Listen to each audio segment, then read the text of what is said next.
G'day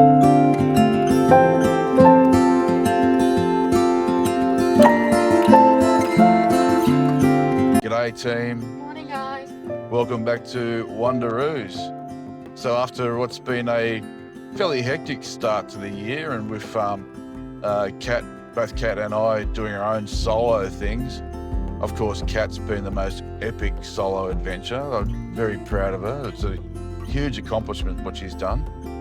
But on this occasion, we're back together again, and we're off on our own adventure for a few days. This time is going to be a little bit different from what you'd expect to see from us. There will be some nature things, that sort of nice stuff, but it's going to be a bit different this episode. So we're on our way down to Victoria, and we're going to be spending some time at Phillip Island, and we'll be visiting family and friends in Melbourne. So we'll take you along for the ride and have a look at the things that we're looking at. Right now we're sort of on the Hume Highway. Still a fair way to go till we get to Melbourne, but we're heading towards Gundagai. We're going to stop there for a quick rest break, and we'll show you guys around as well. That's right, we're going to go to the dog on the tucker box. So we'll show you what that looks like. Yeah, it's our tradition to stop at the dog on the tucker box. So we'll take you there and have a bit of a look around, and so sit back, relax, and enjoy the show.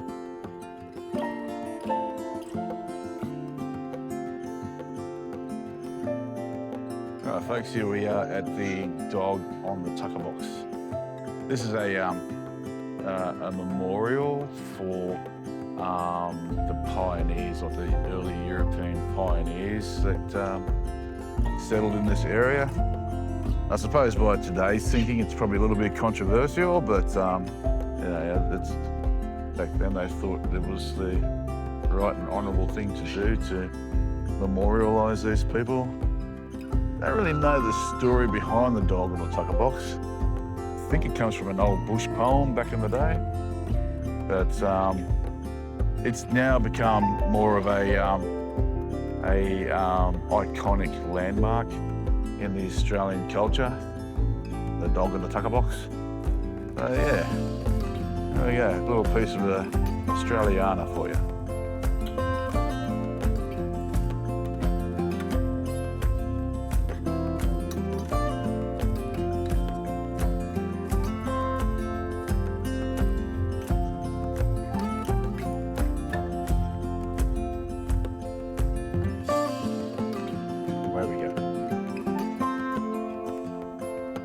Alright, so that was our traditional stop at the dog on the tucker box. We also took the opportunity to refuel, not only ourselves, but refuel the car. At great expense, I might add, but anyway, that's part and parcel of the times that we're living in, isn't it? Anyway, for those wondering about the dog in the tucker box and its origins, what it's all about, I sort of tried to explain it before, but after doing a little bit of digging, it goes a bit like this. So the location of the monument is at this place called 9 Mile Creek. And it's about, just outside of the town of Gundagai. By the way, Gundagai is a very pretty place, well worth visiting. Now, way back in the 1850s, when the pioneers were settling in this whole area, they were also constructing a highway that linked Sydney and Melbourne. Now, this bush poet, I can't remember his name, York, I think it was, but back in the 1850s, he penned a poem about something whether he may or may not have experienced, but it was about this guy called Bill the Bullocky. A bullocky is like the guy that cracks the whip that gets all these big cows, big bullock cows, to haul goods, do construction. They were like a very early version of like a truck or a construction equipment. So that's what a bullock team is basically all about. So anyway, the poem goes on about how this bullock team got bogged at 9 Mile Creek, and it seems like that the dog that was accompanying the bullocky had other priorities, and that was to sit on the tugger box. But anyway, we'll write the poem for you in the description below so you can understand what we're talking about. And how the dog and the tucker box came to be. So there it is. Right, and this is the countryside we're looking at. We're south of Gundagai now, on our way towards the Victorian border. And this countryside is absolutely beautiful. And we'll do some more commentary later on. Hooroo. All right, team. So we just made a quick stop for a cup of coffee in the little village of Glenrowan. And for those that know Australian history, would recognise this statue here. It's a statue of Ned Kelly. He's a bit of a controversial character. Some view him as a cop killer. I kind of do too. Some view him as a rebel against the establishment. But whichever way you look at him, there's no denying that he has a place in Australian folklore. What he's wearing there is a suit of armour, rudimentarily made from ploughs and that sort of stuff way back in the day. And we're in the sleepy village of Glenrowan. And Glenrowan is the scene of Ned Kelly's last stand. Anyway, we'll keep moving on.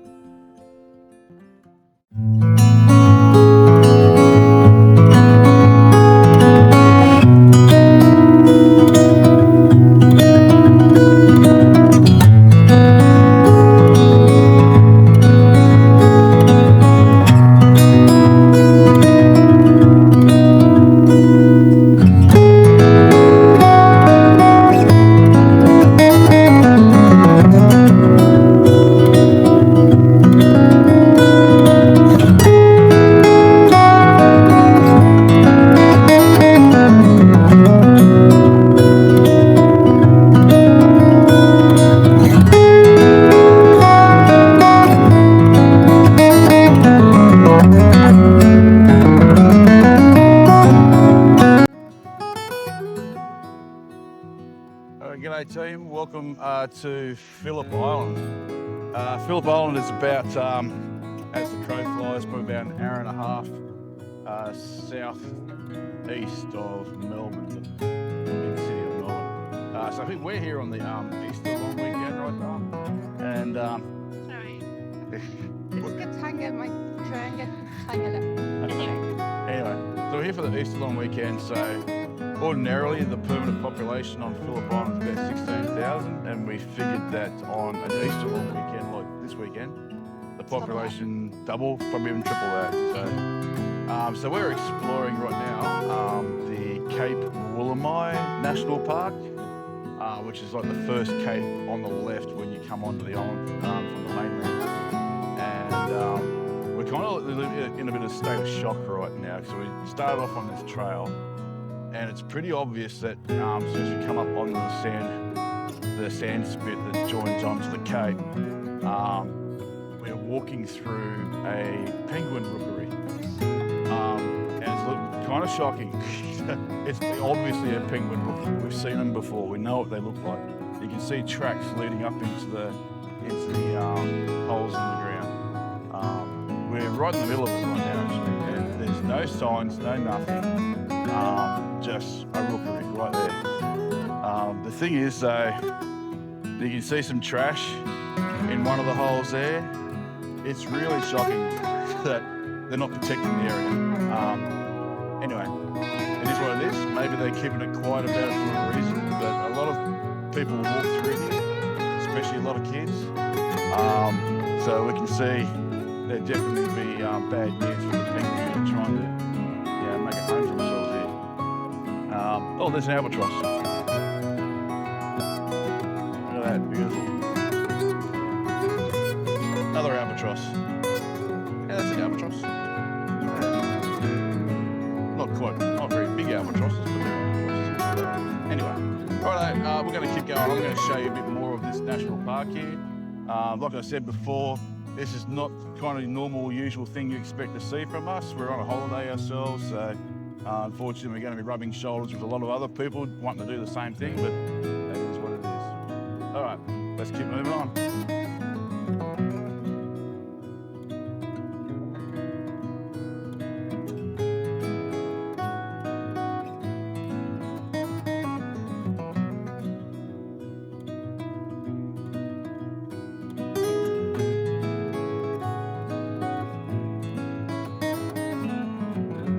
Okay, as you can see, on the Cape Walk, the coastline is very dramatic and spectacular. Off on the horizon in that direction there, that's Tasmania. Ordinarily, this time of the year, Kat and I would traditionally go down to Tasmania for a week or so, but on this occasion, we're sticking to Victoria just to catch up with family and friends on this occasion. But next time, we're going to be a little bit further south over that horizon, where, in our opinion, it's one of the most beautiful places in the world. We're still a little bit undecided about this big rookery thing that we've been walking through. So it's clearly a rookery. I've got a feeling it's penguin and possibly even shearwaters too. So very interesting, but we're going to get more information about that and we'll let you know. We want to solve this mystery. All right, let's keep going.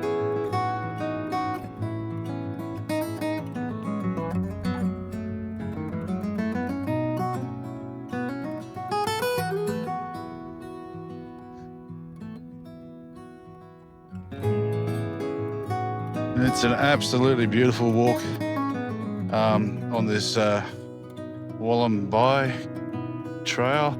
There's Cat mucking around for a drone. And you can see pretty much all of Phillip Island from up here. So over there to the right in the distance is the bridge that goes to the mainland. Hello.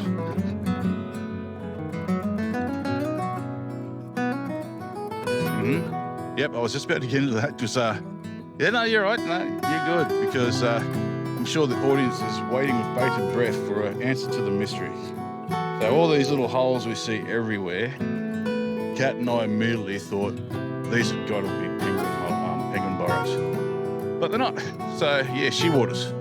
Now they're a marine going kind of bird. They look a little bit like a scaled down version of a albatross.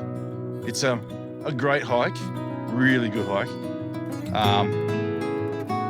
We'll have a bit more of a summary when we finish up. I think we'll do that. Let's just keep going.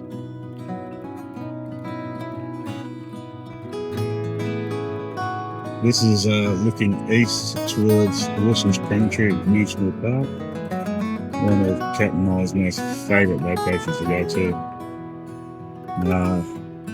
Off in this direction here we are in the southern Gippsland Victorian coast.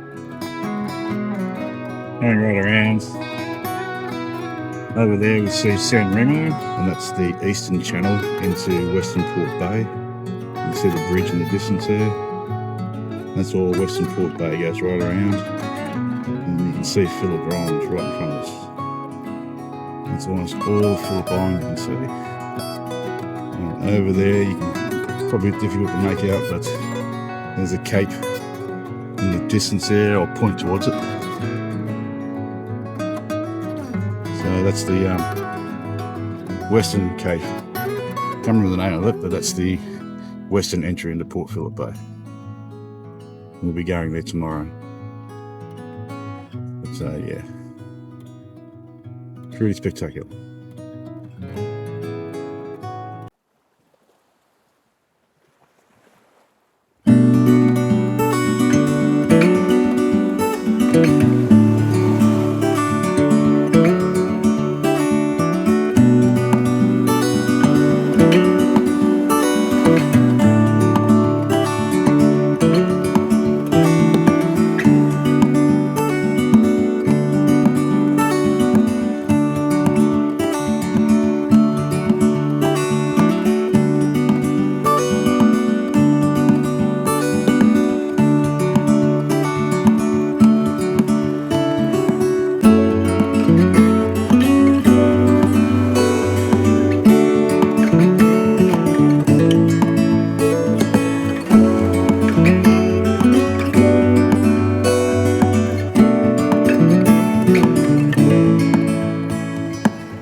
So we just finished the hike, and that wraps up day one here in Phillip Island.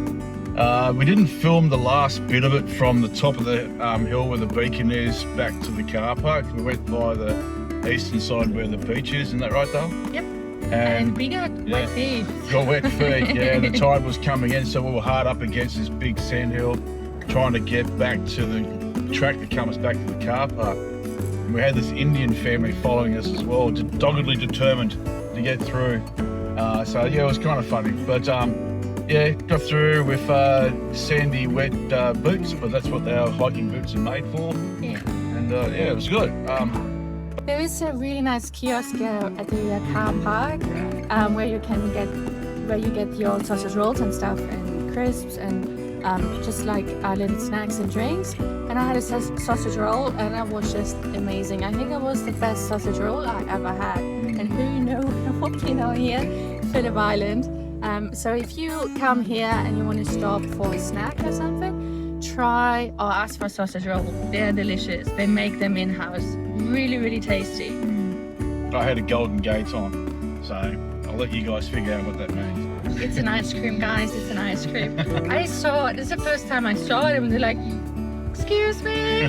So it's a bit dodgy. Cultural differences, people. Anyway, yeah, so the hike here at Cape Wallamai. Took about 10 kilometres all up. Took us probably around about 4 hours, I think. Yeah. Around that. But we did take our time. Yeah, it took our time. Bloody stop, take photographs, and admire the scenery. It was absolutely beautiful. One thing that, I mean, there's no complaints at all. It's a wonderful hiking trail. But one thing that does concern me is that you quickly realise that you're walking right through this massive rookery for the shearwater birds. And there doesn't appear to be anything to protect that habitat. We don't know, is there anything done to prevent feral cats or foxes getting to them? Because these shearwaters apparently only, they mate for life, but they only mate one chick at a time. And shearwaters are not something that you commonly see in Australia. Obviously, probably here in Tasmania, yeah, but anywhere else in Australia, you don't see those kind of birds, so they can't be that common. We just lost a patch. That was my combat wombat. That was your combat wombat. All right, that's it for us today, That's folks. my combat wombat, guys, just in case you were wondering. Yes, that's combat wombat. And I've got drop bear. This is drop bear. Yeah. And one more, killaroo. Oh, killaroo, yeah. Killaroo. There we go. That's our collection we have in the car. We're very weird. All right, folks, that's it for today, and we will go catch up with you for round 2 tomorrow. All right. Hooray. Killaroo, guys.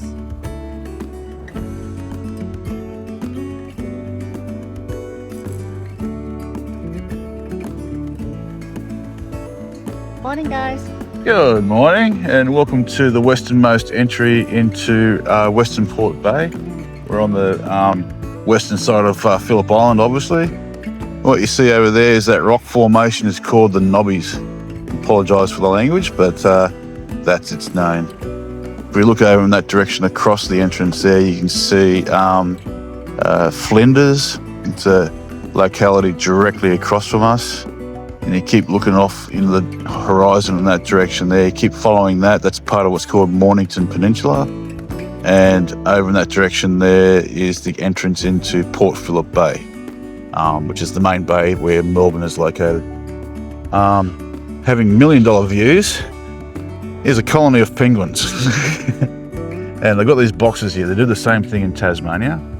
And these boxes are designed to sort of give them a little bit of extra help when it comes to protecting them from feral pests like cats and foxes. And when they roost. The thing is with penguins, when they roost or when they have a chick, they don't have feathers. And when they roost, they don't go out to sea, so they stay here.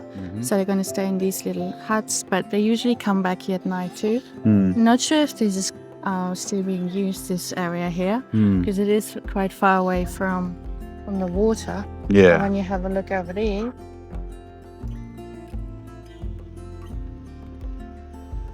So there's a little penguin highway just there. So they come up here and then they go underneath the boardwalk into the huts and enjoy the view from up there. That's right.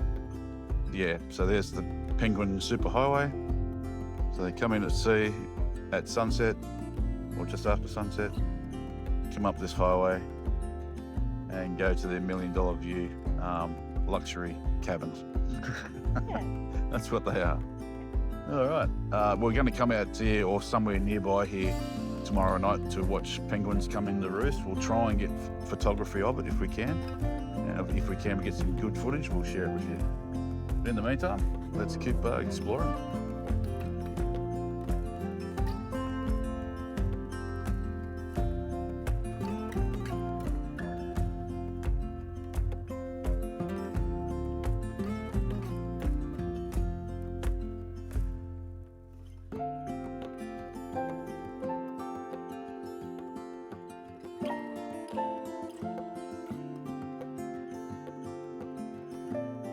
Hey folks, so we are at the Penguin Parade. It's a conservation area not far away from where we just were at the Cape. And what you see here, there's a paddy melon just down there having a good old feed outside someone's house. So as you can see all the burrows down here. That's all penguin burrows. This whole area here is has a predator fence right around it. That's the visitor centre's just over there, or the Discovery Centre. And we'll be coming out here tomorrow night to watch the penguins come in for the evening. Everywhere you see around us is all habitat for penguins. And they're sleeping right now, but it is molting season also. So we're lucky we might see a penguin come out of his burrow to shake off all his molting. But unfortunately right now they're sleeping. But no, they're sleeping or they're out at sea? Yeah, that's right, yeah. 17 days, yeah. So they're molting.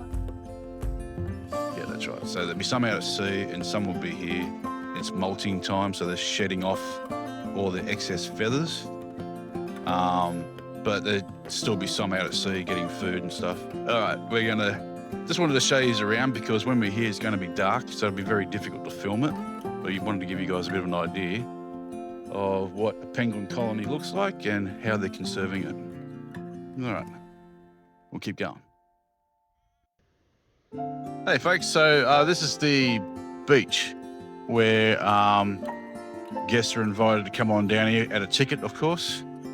Come and watch the penguins come in from their feeding during the day. So I don't know if you can see it, but beyond that point over there, you can see a ship. So out in that direction, that way, closer towards the bottom of Port Phillip Bay, is where the penguins range or hunt for their food.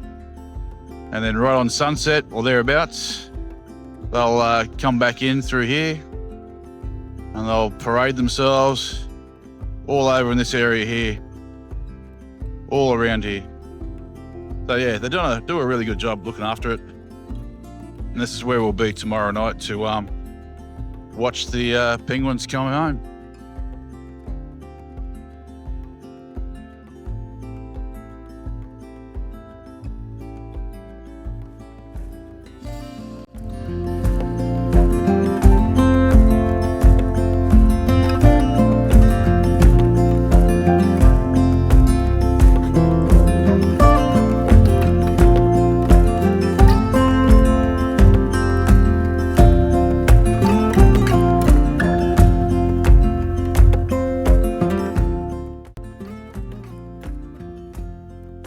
G'day team.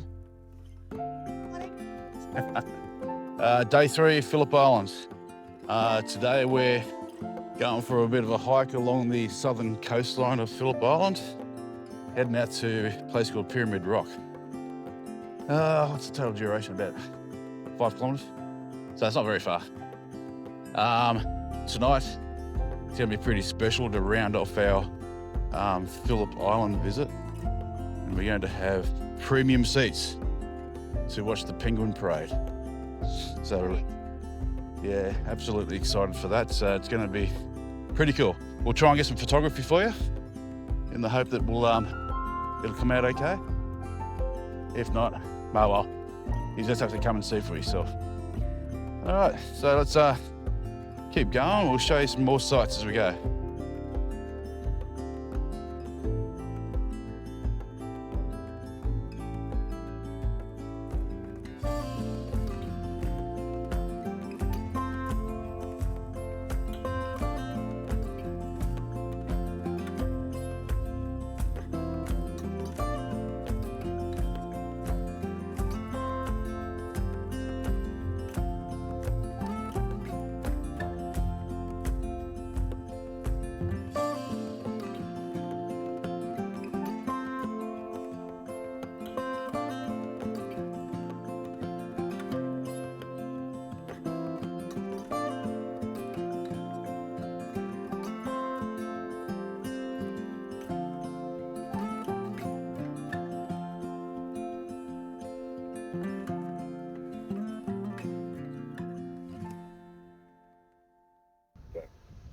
Hey guys, welcome to Red Glove Lookout. Very good vantage point to see a bit of everything of the island. Where do we start? Let's start over there. So if you have a look towards that direction here, you can see the Nobbies. This is where we went yesterday. And if you follow my finger, not sure if the camera can actually catch it, there is, that's where Penguin Parade is. And then over here, if you turn around, Cape Woolamai in the distance there, that's where we took you on day one. And that's Pyramid Rock over there. And Tassie most roughly that direction there, I'd say. So yeah, very good vantage point. I can only imagine when the whales migrate and you have binoculars, you have your coffee or tea up here, you can see so many whales coming by. It must be pretty epic. So we parked the car at Barry's Beach car park and we walk all the way over there. So we're going to take you further along with us. There might be another lookout on the way. And yeah, let's go.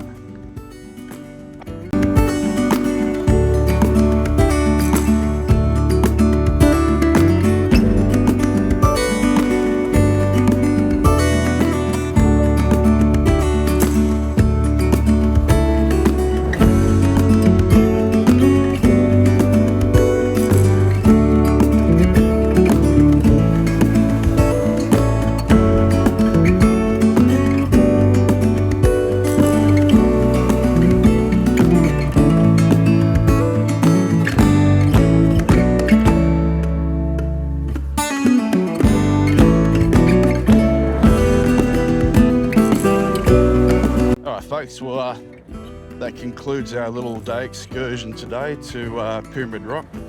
We would have taken some more footage closer at the rock, but there was a whole group of people over there, and some of them thought it was a great idea to climb the rock near to Pyramid Rock. Bit disappointing that people behave like that. You know, you're supposed to stay on the paths, you're supposed to stay within the confines of lookout platforms and that, and you get some people, and we noticed it on day one as well, where people are just jumping over fences and going into areas where they shouldn't be. But you know, stupid people do what stupid people do. So, you know, just don't do it. Don't be selfish. Don't be inconsiderate. Consider the environment and consider people around you. But anyway, the walkout here is spectacular. Look at that, beautiful. But the Victorian coastline sure is dramatic and beautiful and well worth visiting for sure. We're only seeing a small portion of it. Unfortunately, we didn't start our YouTubing until after we went to Wilson's Promontory. That place is just incredible. Yeah. But that said, that was just the taste of things to come. Because as it turns out, Wilson's Promontory juts out into the Bass Strait, which is what's over there. And over that horizon is probably one of the most incredible islands in the world, Tasmania. So, yeah, next time, hopefully, next April, we'll be back down that way, over the horizon. Touch wood. All right. So, yeah, we're heading back to our cabins now and gonna rest up and get ready for what's going to be a pretty amazing night tonight. We're really looking forward to it. Yeah, hopefully we'll get some good pictures for you. But until then, let's soldier on. All right.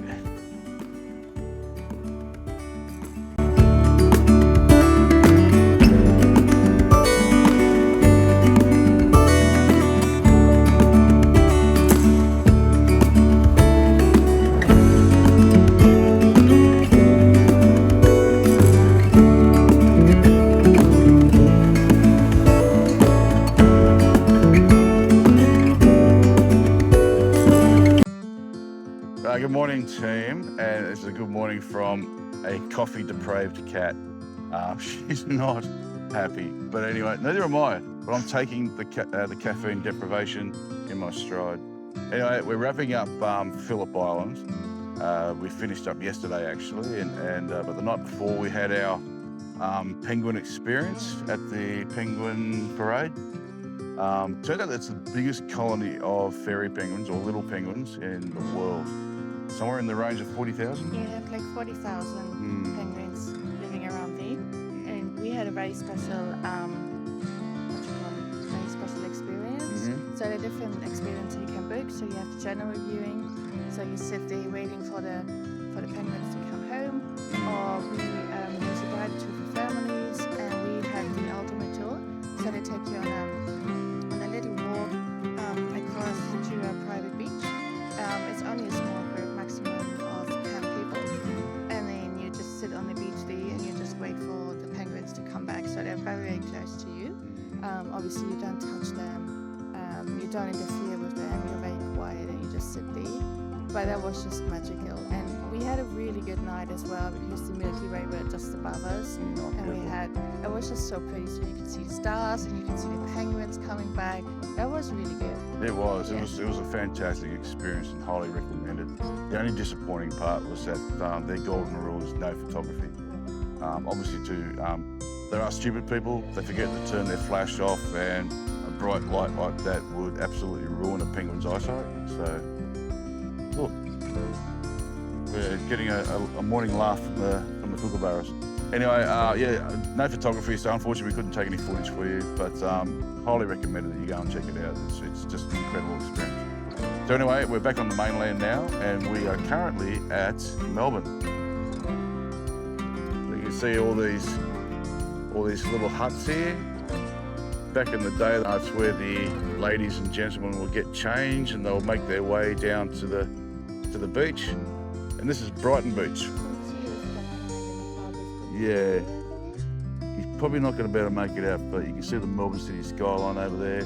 This is all Port Phillip Bay, and as you can see, it is absolutely massive. So yeah, we're just going to have a bit of a walk around here. Then we're going to go in a desperate search for coffee, and we'll post more a bit later on. Hooray.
Team. Morning, guys. And we've been showing you a little bit around Melbourne.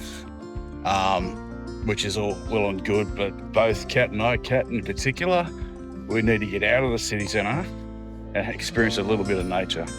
So we got ourselves out here, hopped on a tram, got ourselves out here to the Royal Botanic Gardens of Melbourne. So not quite the nature that you'd probably expect to see from us, but nonetheless, it's a very pretty environment. So we're going to share it with you.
G'day team, so we're finishing up this video where we started, 5 miles from Gundagai at a place called the Dog on the Tucker Box.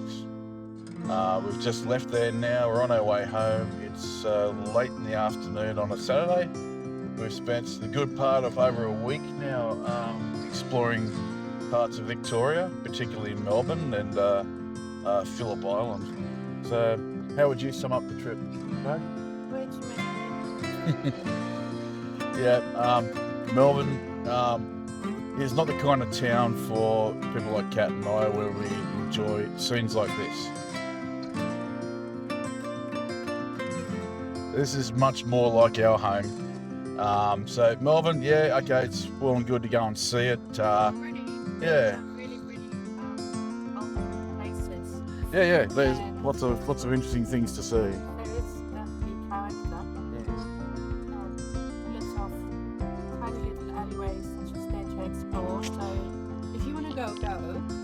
It's just I don't like people, and I miss nature.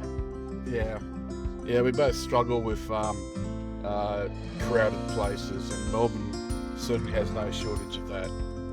It is very heavily populated, but like Kat said, there is a lot of character to the place. There's some really lovely places to go and see. The art galleries and the museums are world class. The street scenes that you see, you know, like the laneways and things like that, very unique. Yeah, it's not our cup of tea. But you know, it's worth just going to check it out, and then after a couple of days, get the hell out, because not only is it overcrowded, it's also very expensive. So it's Melbourne certainly took a big dent to our bank balances for sure. On the other hand, Phillip Island, absolutely beautiful place. Really enjoyed it. Full of Wildlife. lots of wildlife, particularly Penguins. Lots of penguins. They estimate somewhere in the range of 40,000. penguins. It's the largest little penguin colony or fairy penguin colony in the world. So yeah, quite a stunning accomplishment what they've achieved there. Not all that long ago, they estimated to be about 14 penguins in the colony because it's been decimated by 14,000, apologies. 14,000 penguins were estimated to be there after being decimated by foxes, cats, dogs, humans, and then they made quite a number of dramatic changes to the island, and the colony has bounced back and then some. So it's a stunning success story. All right, well, this is closing off what has been an unusual video from us than what you'd expect to see, but we'll resume our regular scheduled programming in the not too distant future. So I think somewhere we might go for a camp somewhere, and we're not going to reveal too much yet, but and there's one other thing we need to reveal too, isn't there? Shall we? So Kat and I are going to get married in September. So during that month, we're probably not going to do a lot of filming and that sort of thing. It'll be pretty busy, but yes, we're finally tying the knot. She's making an honest man of me, and I'm making I don't know, an extremely stressed and frustrated woman of her. Doing my job. That's what they say. All right. Well, that wraps up this video for today. We'll come back to our regular programming at a time in the not too distant future. So it's a hooroo from me and a hooroo from the beautiful Kat. Take care. See you later.